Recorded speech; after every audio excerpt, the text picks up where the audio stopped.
আসসালামু আলাইকুম দর্শক। অত্যন্ত একটা লজ্জার বক্তব্য, কিন্তু এটা সত্য। ভারতের নির্বাচন হচ্ছে, চতুর্থ দফার ভোট হয়ে গেছে, আর 3 ধাপ বাকি আছে।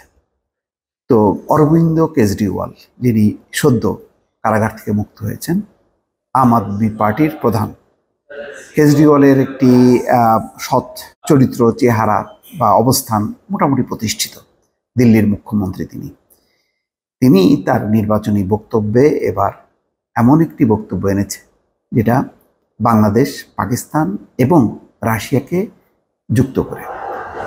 তিনি বলছেন যে এই যে পুতিনের নির্বাচন হয়ে গেল, কি হয়েছে সেখানে? বিরোধী নেতাদেরকে জেলে পুরে তিনি নির্বাচন করেছেন এবং 87% তিনি ভোট পেয়েছেন। এবং এটা তো পাবেনি, যেহেতু তার কোনো প্রতিদ্বন্দ্বী ছিল না। সেই সাথে তিনি বাংলাদেশ এবং ভারতকেও বলেছেন, বাংলাদেশ এবং পাকিস্তানের সাথেও তুলনা বলেছেন। পাকিস্তানের ইমরান খানকে জেলে পুরে তার দলের প্রতীক কেড়ে নিয়ে নির্বাচন হয়েছে। বাংলাদেশে একইভাবে বিরোধী নেতাদেরকে জেলে পুরে বিরোধী দলকে বাইরে রেখে নির্বাচন করেছে আওয়ামী লীগ। তো এখন প্রশ্ন, যে যেই ভারত আগে বিশ্বকে গণতন্ত্র শিক্ষা দিত, ভারতকে বলা হতো গণতন্ত্রের পাদপীঠ, সেই ভারত কি এখন, অর্থাৎ ভারতের প্রধান নরেন্দ্র মোদী কি ভারতকে পাকিস্তান, বাংলাদেশ, রাশিয়া বানাতে চান?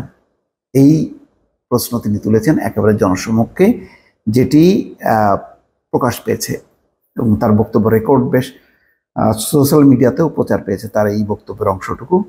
দর্শক, আমি খবরটা আপনাদেরকে বলি। ভারতের লোকসভা নির্বাচনের 7 দফার মধ্যে 4 দফা হয়ে গেছে। আচ্ছা, দেশটির প্রধানমন্ত্রী তথা বিজেপি প্রার্থী নরেন্দ্র মোদী ফের আরেকবার প্রধানমন্ত্রী হওয়ার চেষ্টা চালাচ্ছেন। আর সেই মোদীকেই শুক্রবার এক হাত নিয়েছেন সদ্য কারামুক্ত দিল্লির মুখ্যমন্ত্রী অরবিন্দ কেজরিওয়াল। বলেছেন, ভারত একসময় বিশ্বকে গণতন্ত্রের পাঠ দিত, কিন্তু প্রধানমন্ত্রী নরেন্দ্র মোদীর অধীনে ভারতের অবস্থা আজ শোচনীয়। ইন্ডিয়ান এক্সপ্রেসের এক প্রতিবেদনে বলা হয়, ওই দিন অরবিন্দ কেজরিওয়াল প্রশ্ন রেখে বলেন, রাশিয়ার পুতিন কি করলেন?